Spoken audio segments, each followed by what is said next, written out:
Starting here with Darryl first on the right.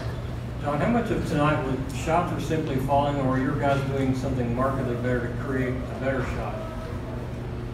It was both, but you know, like Jimmy said on the TV after, there were clean passes, like clean catches and clean shots, which means we had willing passers. Not, I'm going to try to get a shot or make a play and then I'll throw you the ball. Not when I catch it, I'll then recognize what's there.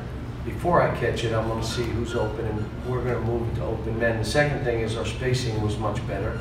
Third thing is they played mostly zone. So you have a chance to get more off. Look, I've been telling them we want to shoot between 20 and 23 threes a game. If we shoot 30, we will lose the game. Because historically, if you go back over my career of 30 some years, if we shoot 33s, my team loses. Because of how we play. We want to get to that foul line, we want to get 2-point baskets, we want an offensive rebound. Hard to offensive rebound, miss threes, because they're bouncing everywhere. But, you know, we shot the ball pretty well today. Kyle on the right. Cal, this summer you said, you know, after the Bahamas, you recognized that you had a bunch of guys that could play. The question that remained was, who's the catalyst? Who's going to be that guy? Does Keldon to you look like he's becoming I've thought, but his focus, he loses focus sometimes. When he loses focus, whether it be defensively or offensively, it really hurts us. So his whole thing is, you know, you can't just play hard in spurts and then stay in the game. You can play hard in spurts and sub yourself. But he's learning. He's fine. Tyler Hero made some shots today. And we walked off the court at halftime. I said, you know why you made that? Because you didn't have time to think about it. You just caught it and shot it. And you trusted yourself. You trusted all your hard work. And for everybody, I kind of forgot those last 4 or 5 minutes that I had Jamal because I was trying a rotation. And again, you have to understand, Jamal's practiced about 2.5 weeks with us in the last 2 years. So it's not as though, you know, and so, but he's practiced really well the last couple of weeks. And what I told him is, you're in the game to score baskets. How about that? He went in the game and he scored baskets, and our fans were crazy. And I'm happy for him. But I would have put him in earlier, except I forgot he was on the bench. I did. Stay on the right side with Lonnie in the back. Cal, back here, you had 34 points today created off turnovers. The trademark of your defense since you've been here, your team since you've been invented defense. Talk about how much stronger your defense was today. Well, you know, we had active hands. We were collapsing on drives. We were anticipating better. You know, the whole thing defensively, if you want to be, you got to be able to start the drive so that you don't have to scramble all over the place and get full rotations, which usually get you beat. And the second thing is you got to be an anticipating kind of team where you're just like a pass coming to you, you're looking like who's open. Before you catch it, you know what's going on. Defensively is no different. You're on the weak side. Where is he trying to pass that ball? And I'm moving in that direction. We've got some guys doing it pretty well. I was happy with Emmanuel quickly today. Emmanuel's going to make some shots, and he did today. That's what he should do for us. Ashton did what he was supposed to. He got in that lane. He had 7 assists. We're kind of defining the roles a little bit better. Stay here on the right with Ken. John, kind of along those lines, how do you think that Emmanuel and Ashton are coming along when it comes to running the offense? Getting better.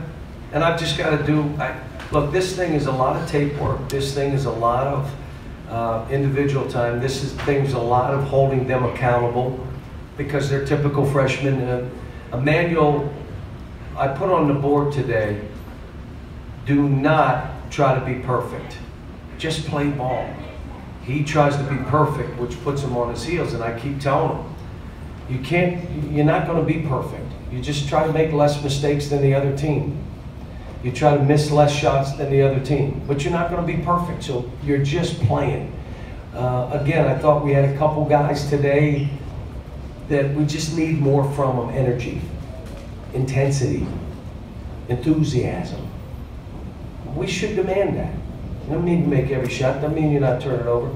But we should have every guy fighting for every ball and every possession. We're just not there yet. But the thing that I did for the last 3 days, literally worked on offense. And then I said to him, please, don't tell me you're going to let go of the rope defensively now. Because the only defense we worked on was guarding our stuff. I didn't think this team would play that much zone, but thank goodness we did prepare some things for it. But, you know, it's a hard game to play, and I told Larry that, you know, they're going to be fine. But Utah, they didn't shoot the ball as well as they have shot it today. Like, they missed some open threes. But when we're making threes like that, it's a hard deal. On the left, Larry, then Jerry. John, when you look at Nick and EJ, I think they had 29 minutes and 2 points, 6 rebounds between them. Talk a little bit about what they were giving you or not giving you. You're saying Nick and EJ? I tried to go, I want to play EJ and go to a bigger lineup. So we're doing some things to mess around with the bigger lineup. And I have Nick in that 3-man rotation. And I thought he did some good things. I mean, you know, he got scored on where I didn't think he should have. But I think he gets straight-legged and that happens.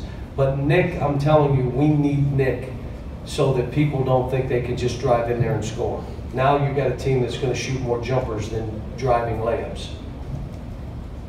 Jerry. Are you good? Go from Curtis. Was causing a couple shot clock violations kind of shows progress and defensive focus? Well, I think a lot of teams are going to try, because we're so young and inexperienced, they're going to try to hold the ball and see who breaks down. And then with 9, 8, 7 seconds on the shot clock, beat somebody, because someone's going to stop playing. That's the history of playing young people. And we didn't do it today. We just didn't break down. Stand to the right with Daryl. Don, have you had other players who had felt that need to be perfect out there? I think that'd be detrimental. How do you push a player past that? Derrick Rose would get so mad at himself. But Emmanuel gets tentative, so it's different. Like, if you want to get mad at yourself, I can deal with that. That means I don't have to get mad at you. And then I have to more pick you up and say, stop, you're fine. But you can't get tentative. You gotta, you know, and again, we're getting him to see, look, a high school player will catch a ball, and if the coach says, oh, and you look at him, he says, tell me where all the players are. He'll say, what players? Your teammates, where are they standing?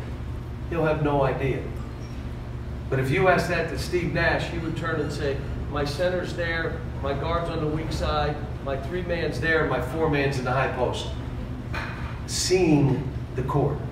So as he begins to do that, he will process less and react more and be able to let loose a little bit. So we're just working every day, and it's the last 3 days to make us willing passers. You have to see it to be willing. And the second thing is, they're not selfish, they're just used to when they get the ball, I make a play. Well, think about having 5 guys think that. So when I get it, I make a play. Well, you get no ball movement, you have no willing passers. That's where we've been, and we're moving by it. I thought we did some great stuff defensively until the start of the second half. We gave them, you know, some baskets, and then I went to the dreaded zone. How'd that work? All you people say, why don't you play zone? How do you like that? Play the 1-3-1. Coach Hall keeps telling you, play the 1-3-1. We need you to take seniors. Okay. Go to Jerry on the left. John, Coach Patino tweeted that he appreciated you inviting him to come. What was that conversation, or what was that like, and why didn't he come? He was with family, and he hadn't, you know, he had things going on, but you know, I just said, look, you need to get up here. You know, this will be respectful here, and you know what that program did to change this back. You know, I mean, we should recognize it. You may be mad he went to coach at Louisville, so what? when he was here, when we needed this program on a different track, he put it in that group, and I thanked that group last night. You guys got this thing back going. You guys did. And, you know, I just, like I said, I'd like him to come back and let him, you know, one of the happiest things for me is when I see how Coach Hall is treated here. He's like treated like royalty. I love it when he goes out on the court. I love him to see him in practice, and I love how our fans treat him. My guess is back in the day, they probably weren't as friendly. Okay, but now they look at it and say, you know what? Who would have followed Adolph Rupp? Who was stupid enough to do that? He was. Went to Final Fours, won national titles. Think about it. And now what Rick did, you know, like I said, he deserves to be able to, you know, get the respect from what he did here. And I think our fans would be great. I think they're by all that. You know, he may not think that, but I'm convinced that if he came back, that the fans would be great to him. No time for more.